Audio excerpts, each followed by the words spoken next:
funding bands are irrelevant. They're irrelevant, firstly, and they're secondly, funding bands are they don't exist nationally. They do not exist. Every single local authority has got a different one, essentially. So we'll get people going, oh, but I've got a high coin, meaning what? I've got gold, I've got bronze, I've got whatever happens to be. A 3B, yeah. You can't compare nationally. Each local authority is allowed to create whatever system it wants to fund EHCPs. So for whatever reason, I'm not going to guess why, they make them really complicated. But the law says that all Section F provision must be provided, and it must be provided by the local authority. It's not a school's responsibility legally to provide provision, it's a local authority's. So if your school is not getting enough to provide the provision, doesn't matter what funding band they've got, right? You hold your school to account, you ask for a costed provision map. A costed provision map will tell you every intervention, every provision your child is getting and what the cost is.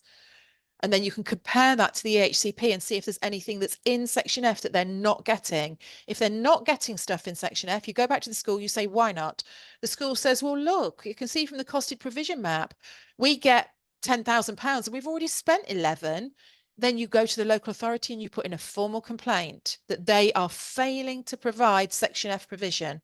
It doesn't, when I tell you that, I've said it before, some it's not unusual for an independent special school to cost £80,000 a year. That's well beyond a funding band. There's no funding band that comes in at £80,000 a year, but they still pay it. An independent special school names its price. Exactly. And the local authority, they invoice the local authority and they pay the bill. The law is no different for a maintained special or a mainstream school.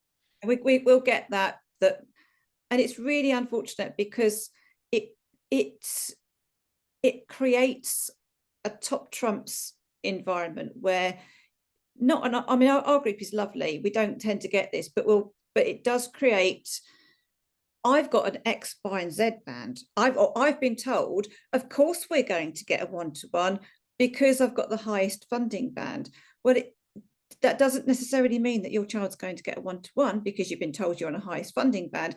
That the provision will be funded according to need and the provision that's come from your professional reports, and it has to be made. So the bottom line again is to make sure that you have checked your Section B from all your professional reports, that each and every need has been put down there. Again, it's 9.69F of the Code of Practice that provision must be made for each and every need specified in Section B.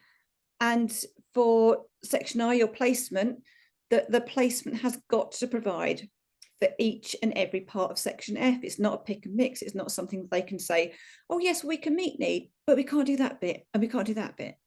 They have to do it all.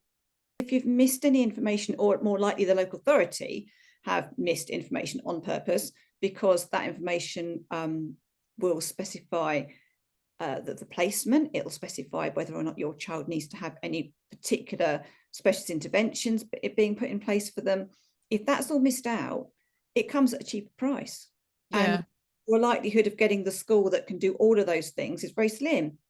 Yeah. And the other thing about funding, which is perhaps not where this question was going, but it's probably worth saying, is that whatever funding is attached to your EHCP, the school can use it for whatever they want.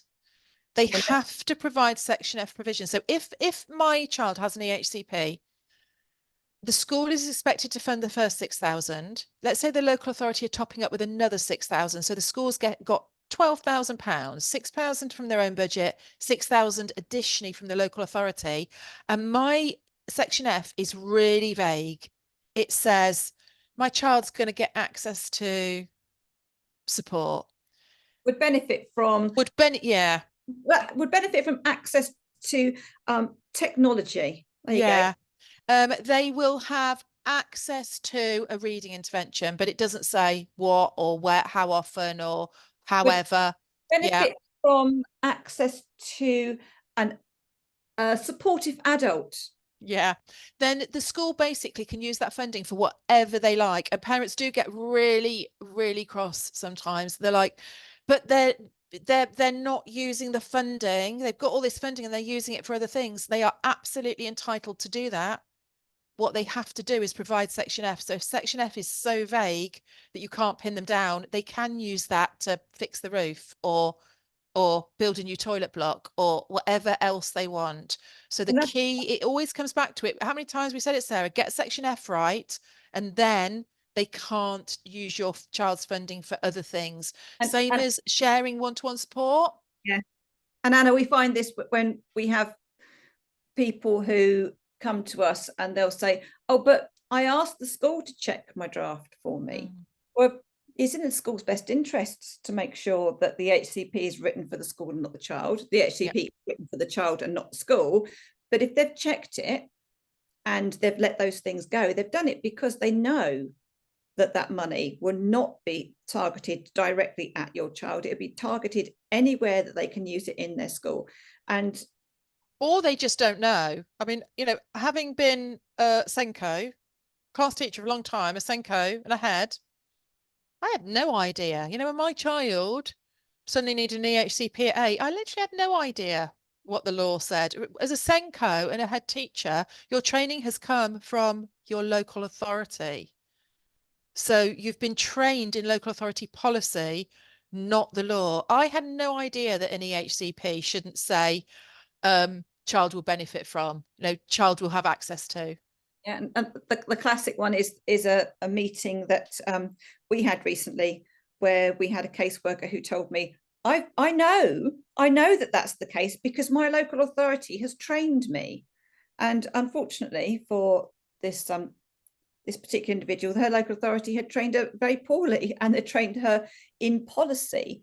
And so she was absolutely adamant that all these provisions could not be put in Section F because that's the only training she'd had. No training in SEND law, absolutely no idea of what should be put into Section F, only what her local authority policy was. And that was like putting teeth. Yeah. That was a really Yeah.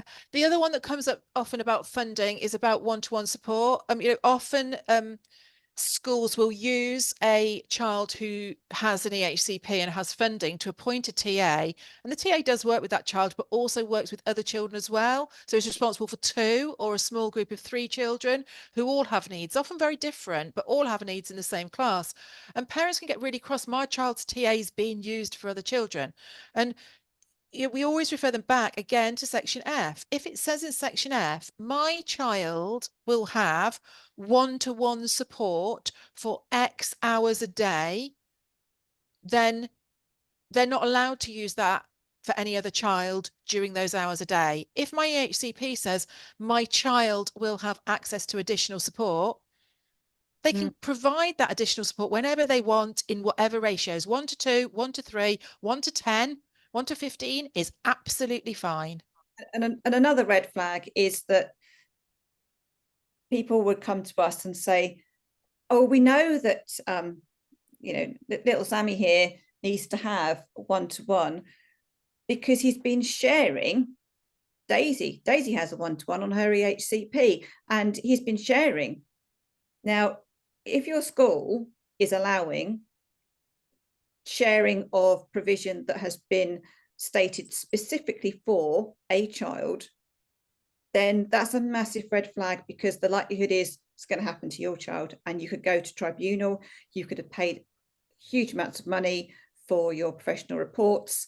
Your child then goes to school and your child has got a designated to you full-time one-to-one, and then somebody else comes along and then they're sharing that particular child. So we've had this before that a school has said, oh, but we've got a very good reputation for special educational needs. It was a huge amount, wasn't it, Anna, this particular school, I'm sure you know who I'm talking about, yeah. A huge amount of children with EHCPs, but this school didn't have any after school clubs, it didn't have any enrichment activities, it didn't have anything for these children to be have social interaction according to need within break times and lunch times.